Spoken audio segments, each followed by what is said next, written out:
नमस्कार दोस्तों, ocean network में आपका स्वागत है। ये कुल मिलाकर के कितने दल थे जो इंडिया अलायंस के नाम पर इकट्ठा हुए थे? बेंगलुरु तक इनकी संख्या 26 थी और जब ये मुंबई में मिले थे तो इन्होंने दावा किया था कि हम 28 दल हैं।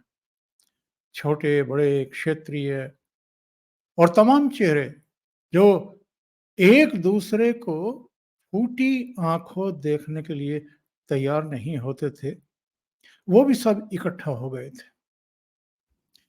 वजह क्या थी इकट्ठा होने की?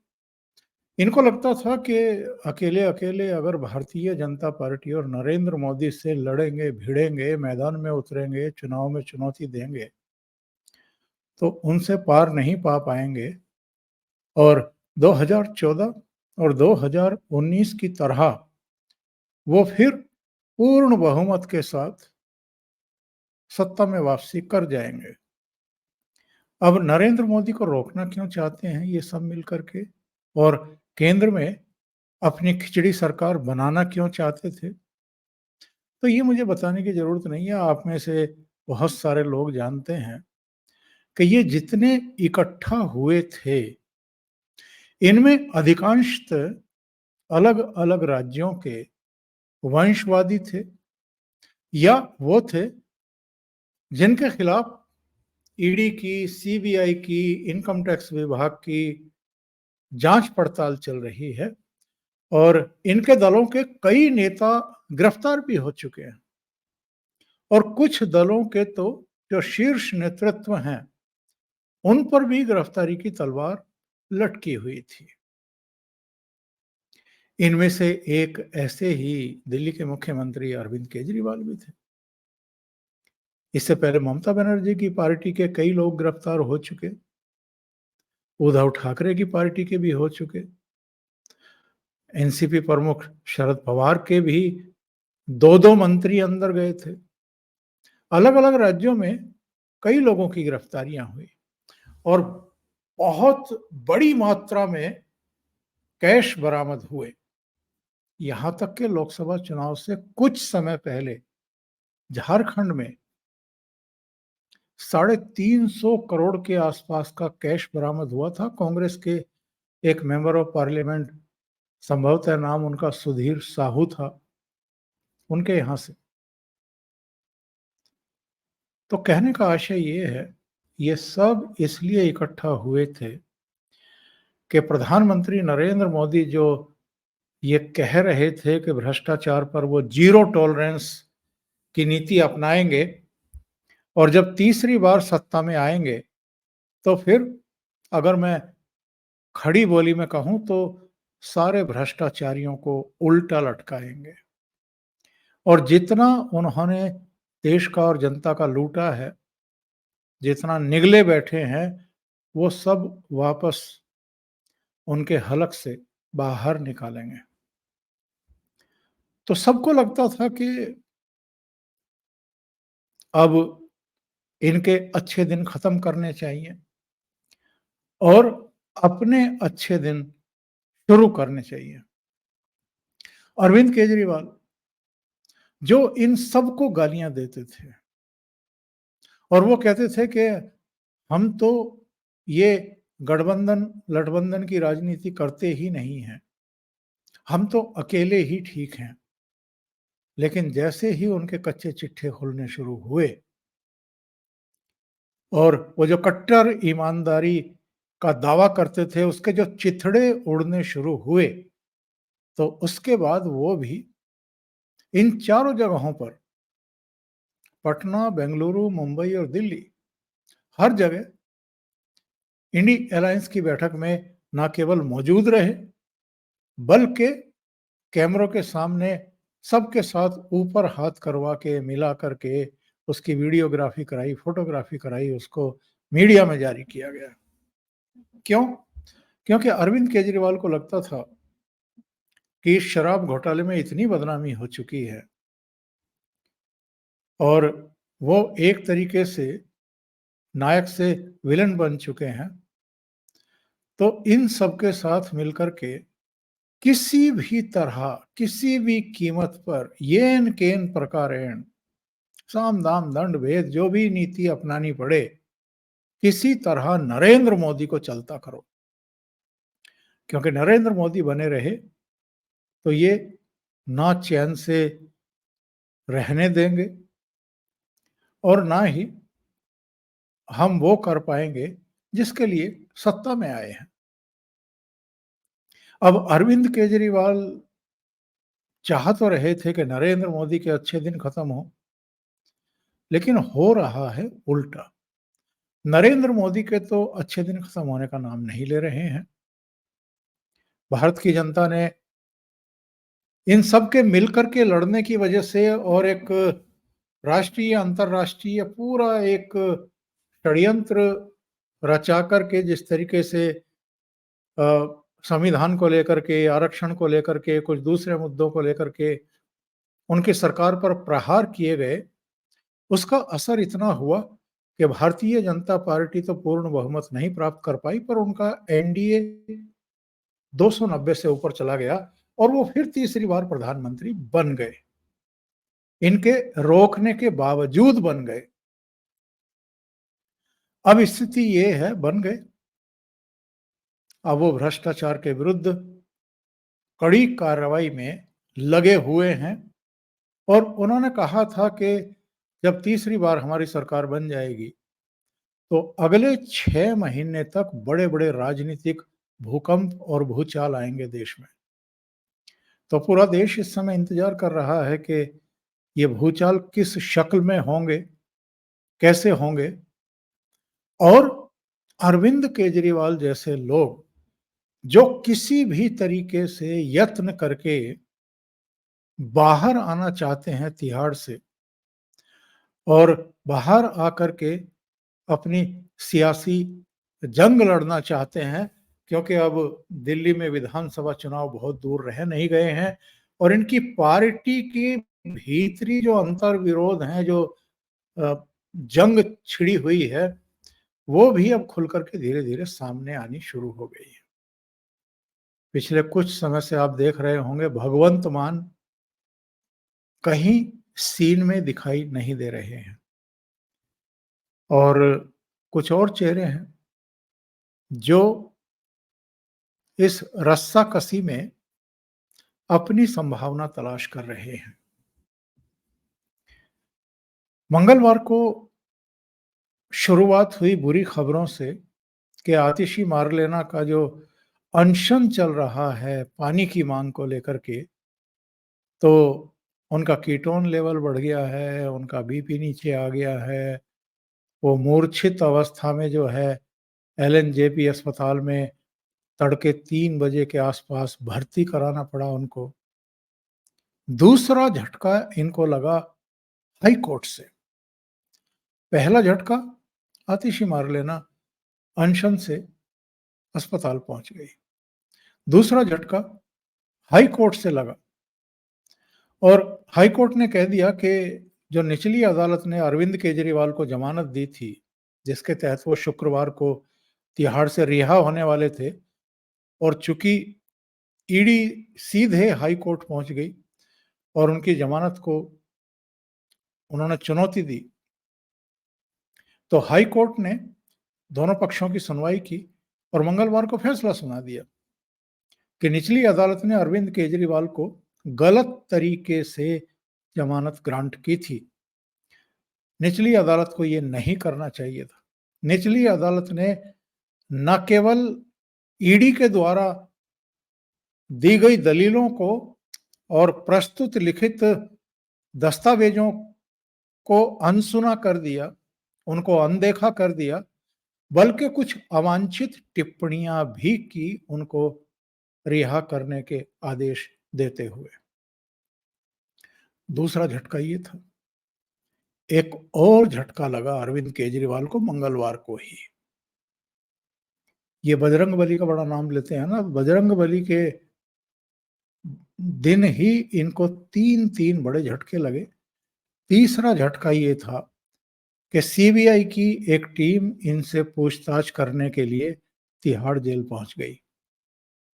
शराब घोटाले में जो पहला केस फाइल हुआ था वो सीबीआई के द्वारा हुआ था, जिसमें मनीष सिसोदिया को गिरफ्तार किया गया था और गिरफ्तार करके शुरू में तो अपनी अभिरक्षा में लेकर के पूछताछ हुई थी, उसके बाद उनको न्यायिक हिरासत में भेज दिया गया था। गिरफ्तारी के करीब-करीब आप समझिए कि 4 और 7 करीब-करीब 10-11 दिन बाद ईडी की इसमें एंट्री हुई थी केस में और उसके बाद ईडी ने मामला दर्ज किया था। अरविंद केजरीवाल को सीबीआई ने गिरफ्तार नहीं किया, ईडी ने गिरफ्तार किया। मनीष सिसोदिया को सीबीआई ने गिरफ्तार किया था और बाद में ईडी ने गिरफ्तार किया जेल में जाकर के। अब सीबीआई वही काम कर रही है जो ईडी ने किया था। अब सीबीआई अरविंद केजरीवाल को गिरफ्तार करने वाली है। इनको अदालत में पेश करने के लिए सीबीआई ने मूव कर दिया है, यानी याचिका लगा दी है कि हम अरविंद केजरीवाल को पेश करना चाहते हैं और पेश करना चाहते हैं गिरफ्तार करके।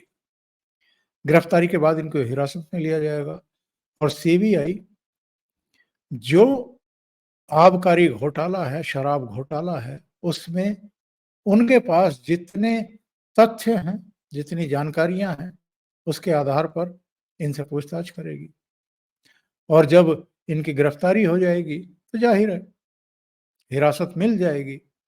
हिरासत मिलने के बाद पूछताछ हो जाएगी, पूछताछ के बाद फिर इनको अदालत में पेश किया जाएगा और अगर अदालत से ये लोग चाहेंगे तो फिर अपनी कस्टडी में लेंगे, नहीं तो फिर से उनको सीबीआई के कहने पर अब न्यायिक हिरासत में भेजा जाएगा। इसका मतलब ये हुआ कि अरविंद केजरीवाल अभी तक तो ईडी के द्वारा गिरफ्तार किए जाने के बाद तिहाड़ जेल में हैं। अब सीबीआई भी उनको गिरफ्तार करने वाली है और उसके बाद इनको सीबीआई की गिरफ्तारी के बाद तिहाड़ जेल भेजा जाएगा। अभी जो अदालतों में केस की सुनवाई हो रही है जमानत को लेकर के, वो ईडी द्वारा जो गिरफ्तार किए गए थे उस केस की हो रही है। इसका मतलब ये है कि जो निचली अदालत ने इनको जमानत दी थी वो भी ईडी द्वारा गिरफ्तारी के मामले में दी थी और अब हाई कोर्ट ने अगर उस पर रोक लगाई है तो वो भी ईडी के ही आर्गुमेंट करने पर और अपना पक्ष रखने पर गिरफ्तारी पर रोक लगाई है। आज इस केस की सुनवाई सुप्रीम कोर्ट में होनी है, तो सुप्रीम कोर्ट के बारे में ये आम आदमी पार्टी के नेता किस तरह की बातें कर रहे हैं, ये ऐसा एक माहौल बनाने की चेष्टा में है कि जैसे सुप्रीम कोर्ट अरविंद केजरीवाल को बस जमानत देने ही वाला है और अरविंद केजरीवाल जेल से बाहर ही आने वाले हैं।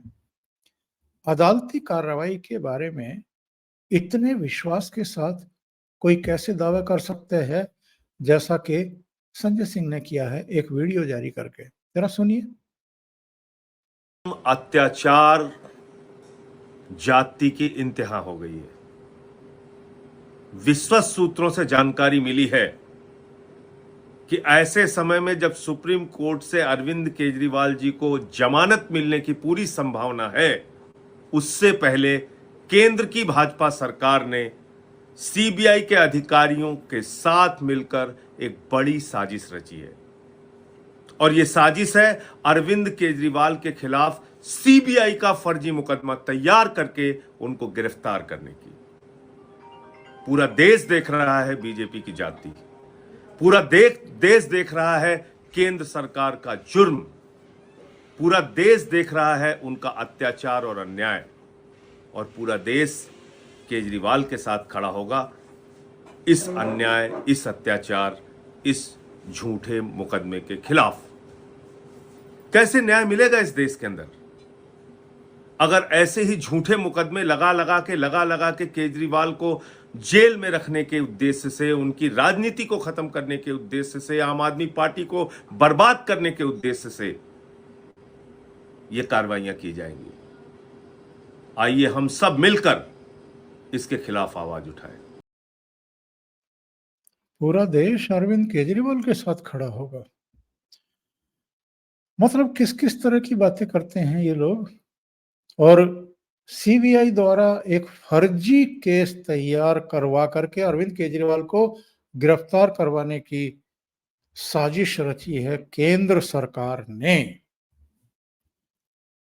इनको पता नहीं है क्या, ये मेंबर ऑफ पार्लियामेंट हैं, दूसरी बार राज्यसभा के लिए चुने गए थे अभी कुछ ही समय पहले।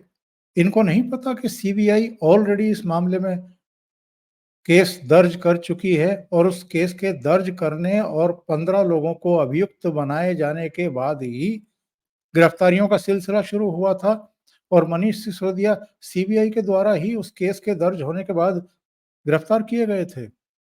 ये जानकारी नहीं है क्या इनको कि नहीं, केंद्र सरकार अब इसलिए अरविंद केजरीवाल को गिरफ्तार करवाना चाहती है सीबीआई के अधिकारियों से मिलीभगत करके, क्योंकि सुप्रीम कोर्ट उनको अब जमानत देने वाली है।